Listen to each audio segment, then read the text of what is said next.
Hello everyone, welcome back to our YouTube channel. We are PGN Accounting Group, and we have another video for you today that we are talking about the top 5 write-offs for LLCs and S-Corporations. But before we get into the contents of this video, please hit the subscribe button. Please become a subscriber of our YouTube channel. It helps us expand our reach to reach more viewers, more people, and really educate and spread the knowledge of write-offs, personal finance, and everything else that we talk about on this channel to a wider audience. So please hit the subscribe button. Also visit our website at pgnaccounting.com, where we provide a long list of all of the services that we provide our clients, and also you will see our contact information on there, where you can set up a free consultation today.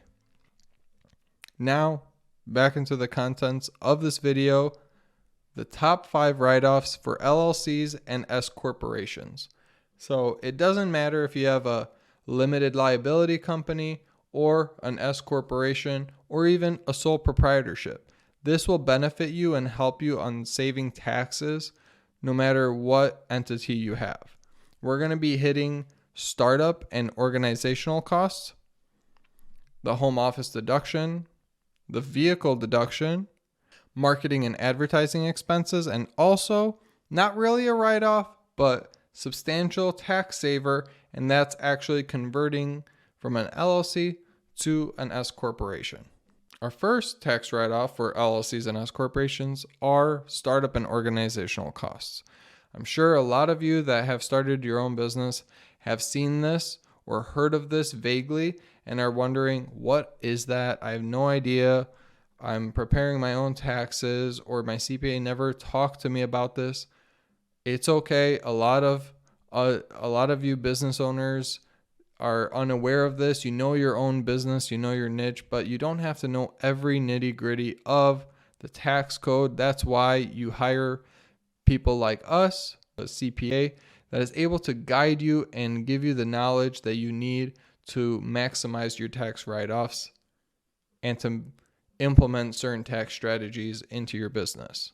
What are startup and organizational costs?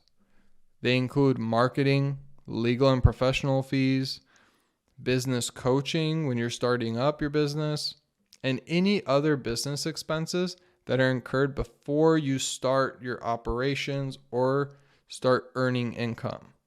You're able to deduct up to $5,000 for startup costs and up to $5,000 for organizational costs.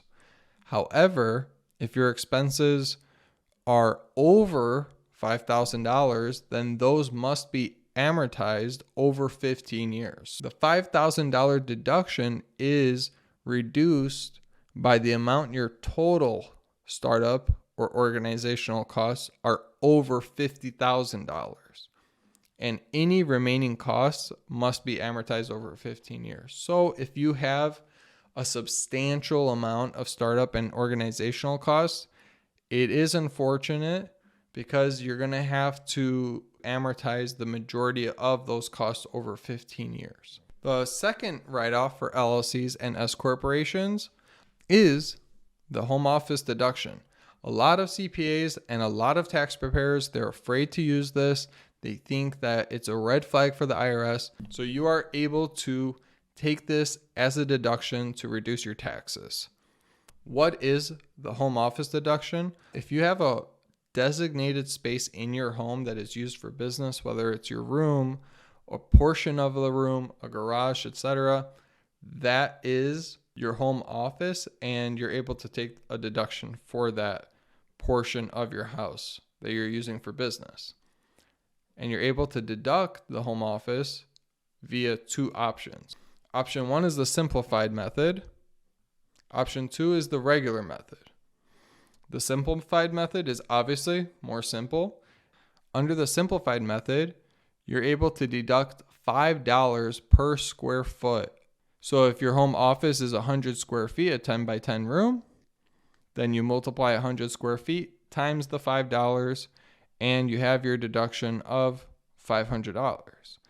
However, under the simplified method, you are maxed at 300 square feet of a home office, which gives you a max tax deduction of $1,500. So if you have a small room or your home expenses aren't that much, simplified method might be the option that is best suitable for your LLC or your S-Corporation. Under the regular method, your home office deductions are actually based on the percentage of the home dedicated to business use.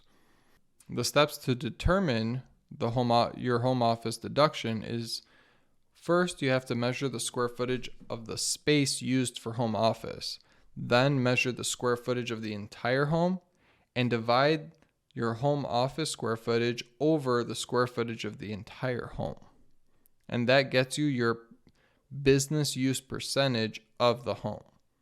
Then use this percentage to multiply your indirect and your direct expenses related to home office, whether that's rent, utilities, repairs and maintenance, mortgage interest, real estate taxes, any cost associated with your home. You're able to take a portion of that and deduct it as your home office deduction. So we have some examples of the simplified method and the regular method.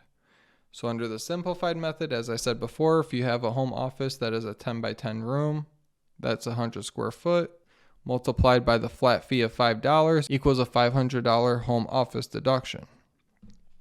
If you choose to use the regular method, same room, but your total home is 2,000 square feet, then you divide the home office over the total home square footage and you multiply that by 100 to get 5% business use of your home by the home expenses, and you get your home office deduction, which is over here. This is the form that you're going to be using on your individual tax return to claim the expenses for business use of your home.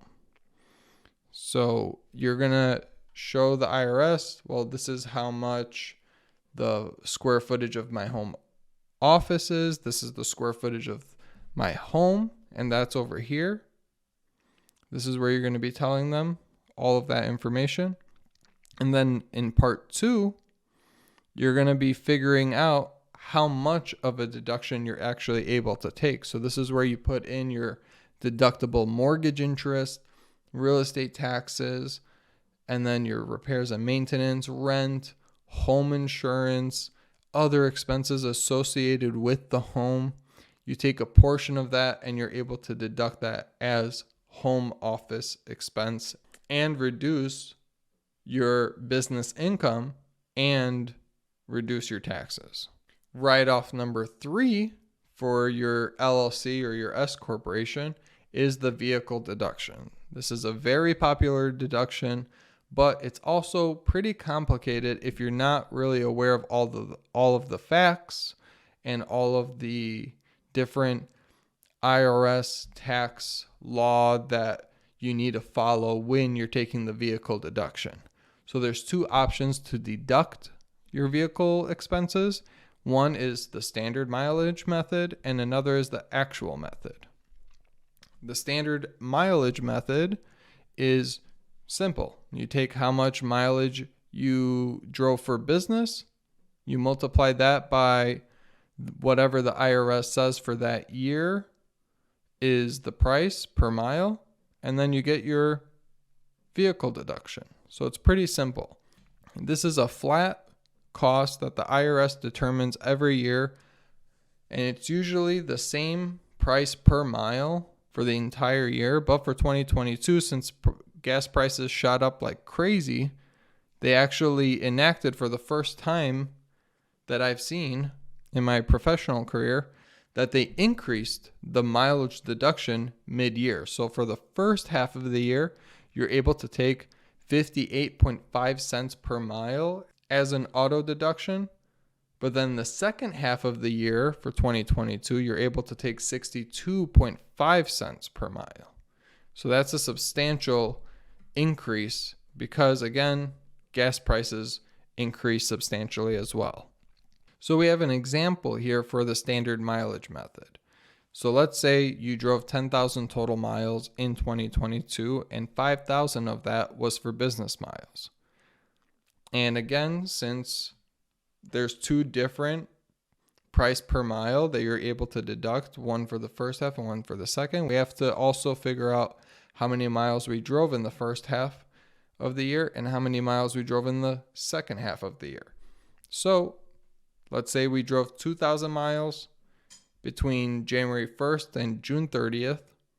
We multiply 2,000 miles by 58.5%.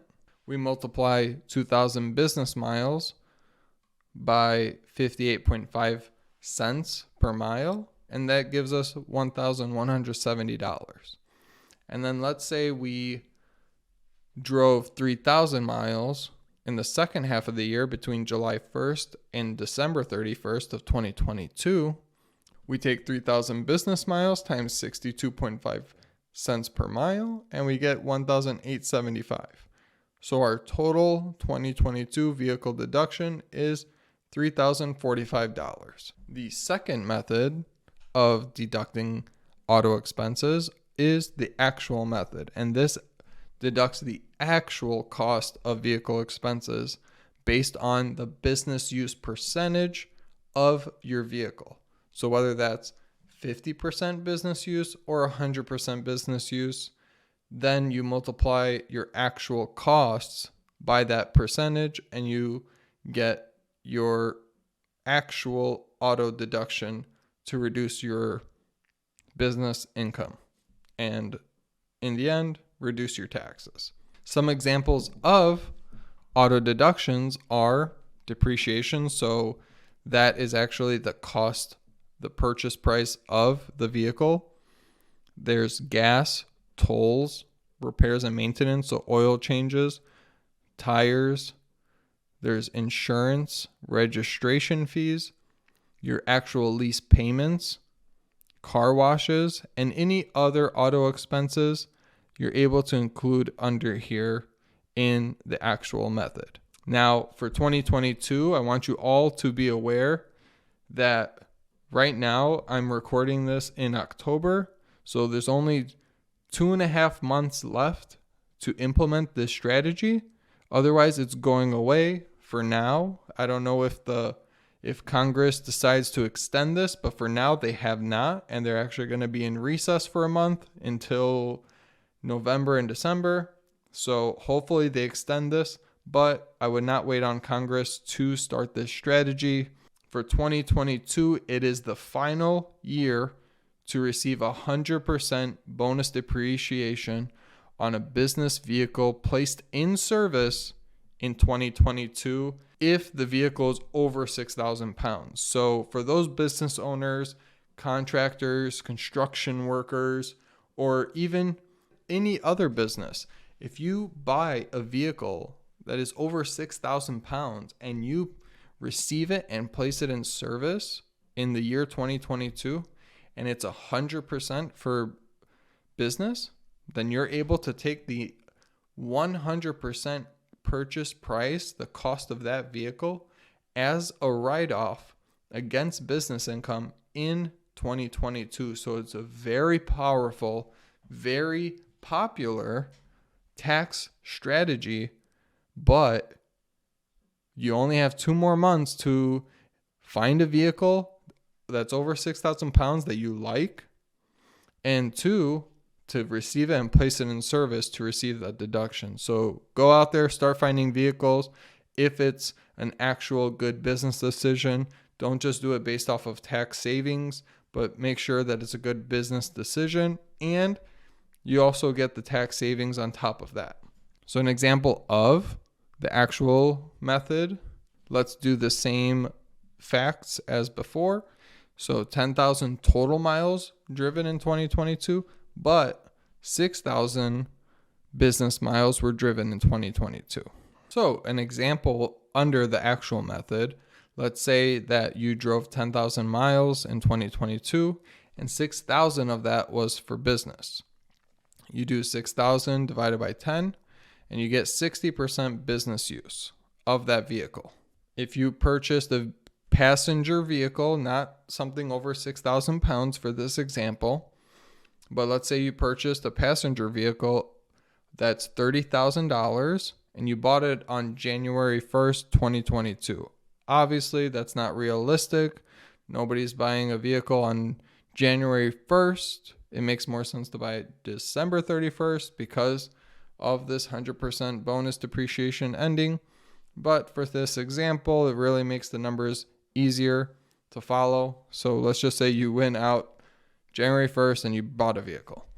So your depreciation for 2022 would be $18,200 times 60% business use percentage.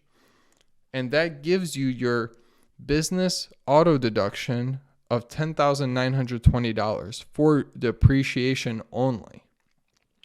So you're able, in the year 2022, if these were your facts, you'd be able to deduct $10,920 of an auto deduction for just depreciation against your business income. That's a very large write-off, and you're able to reduce your taxes substantially. On top of that, you're able to deduct gas. So let's say gas was $3,000, repairs and maintenance of $4,000, insurance $1,500, registration fees $250, and car washes of $250, and total of these is $9,000. You multiply that as well by 60%, and you get $5,400. So then we add the depreciation of $10,920, the other vehicle deductions of $5,400, and we get a total 2022 vehicle deduction of $16,320. That is a great write-off, and it gets even better if you buy a vehicle that's over 6,000 pounds and is used exclusively for business. Then that deduction increases to 100% of the vehicle purchase price. So let's say you buy a vehicle that's $70,000 and it meets the criteria of over 6,000 pounds, 100% use. You're able to deduct in year one $70,000, and that's just the purchase price of the vehicle.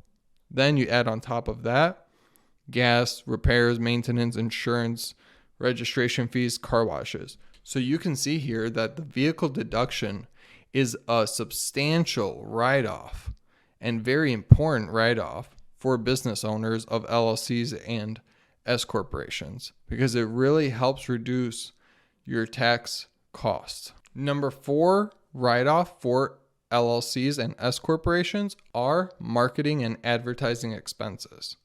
So marketing and advertising expenses are some of the best ways to get customers, to establish brand awareness, and to grow your business. Whether you're selling products or services, you'll have to market and advertise to your customers. Different ways of advertising are through Google Ads or SEO, which is search engine optimization, through flyers and posters if you're more old school, via a website, and social media, which is actually not so high of a cost as flyers and posters and social media.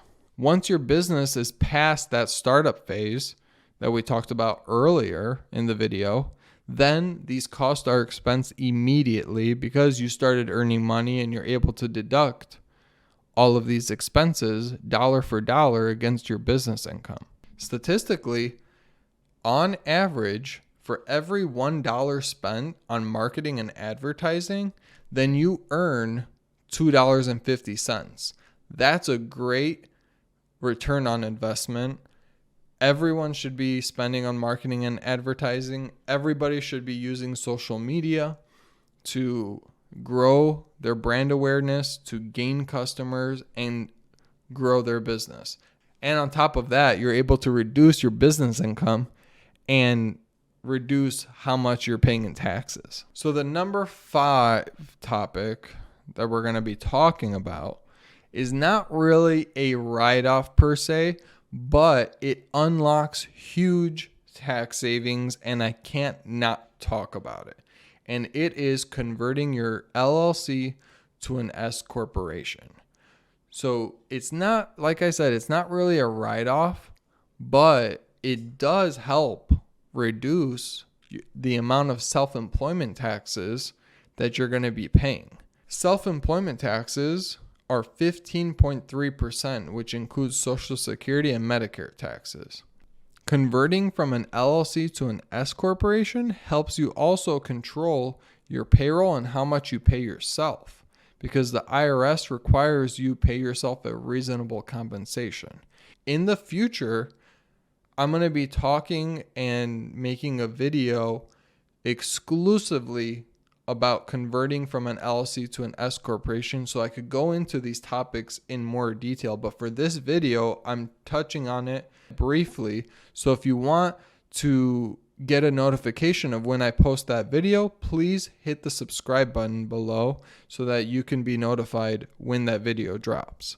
Once your LLC reaches the net income threshold of about $20,000 to $30,000 of net income, so gross minus expenses should get you in that $20,000 to $30,000 of net income. Once you hit that, then I strongly recommend that you consider switching from an LLC to an S-Corporation. It doesn't really make sense to switch to an S-Corporation before you hit those thresholds, but if you wait too long and you're reaching the $50,000, $60,000 income threshold, then you're really not maximizing your tax savings. So please talk to your CPA or reach out to us at pgnaccounting.com so that you could get your free consultation and we could really talk about these kind of strategies that you can implement in your LLC, in your S-Corporation. So the way to convert it is via a S-election form 2553, and I have an example of that below. You can file this late.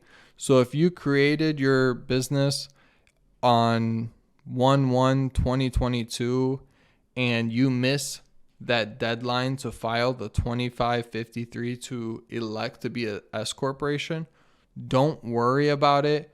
If it's December of 2022 and you haven't filed it yet and you finally reached that $20,000, $30,000 net income threshold in December of 2022, you can still file a late election to be treated as an S-Corporation and unlock those massive tax savings on self-employment tax.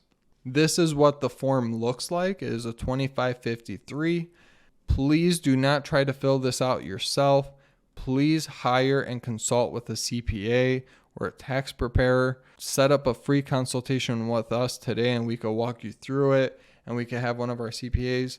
Please contact your CPA or your tax preparer to assist you with preparing this form, especially if it is a late filing S-election, because there needs to be specific verbiage and specific wording that needs to be on this form for the IRS to accept it being filed late. A bonus part of converting from an LLC to an S-Corp that doesn't really affect your tax write-offs, even though this is a great tax savings strategy, but once you convert to an S-Corporation, you're taking a W-2 now. Now you're an employee of your business. So being an employee of your business helps you qualify for a mortgage versus people that are completely self-employed, like a sole proprietorship or an LLC. Because when you go to a big bank or your credit union or Rocket Mortgage or wherever, and you're trying to get a loan, the underwriters want to see 2 years worth of business income and expenses if you're fully self-employed. So if you're a fully self-employed business owner, sole proprietor, and LLC, it is a lot harder and you have to jump through more hoops to qualify to get a mortgage than somebody that is taking a W-2 from their business or a W-2 from another company or another corporation. W-2s are so powerful, so much easier to qualify for a mortgage than being fully self-employed as a sole proprietorship or an LLC. So that is another bonus and benefit of converting from an LLC to an S-Corporation. I really hope that you found this video helpful to you and that you took something out of this. If you did and you learned a lot from it, then please hit the share button, hit the subscribe button, share with your friends and family, and please do not try to implement all of these strategies on your own. Hire a CPA, talk to your CPA, talk to your tax preparer, or reach out to us at pgnaccounting.com. Thank you for making it to the end of the video. I know that was a lot of information all at once. You can watch this multiple times if you missed a part or if I went over it too quickly. Please reach out to me at pgnaccounting.com. Do not try to do and implement these tax strategies by yourself. Please consult a CPA, please consult a tax advisor, or reach out to us to set up that consultation. We're more than happy to serve you. So I hope that you got a lot of knowledge out of this video, that you learned something from this video. That is our main purpose of making these videos. We really want to educate our audience. And if you did find something beneficial from this, please subscribe and please share it with your friends and your family so that they can also benefit from this video. Thank you for watching. Thank you for subscribing, and we'll see you on our next video.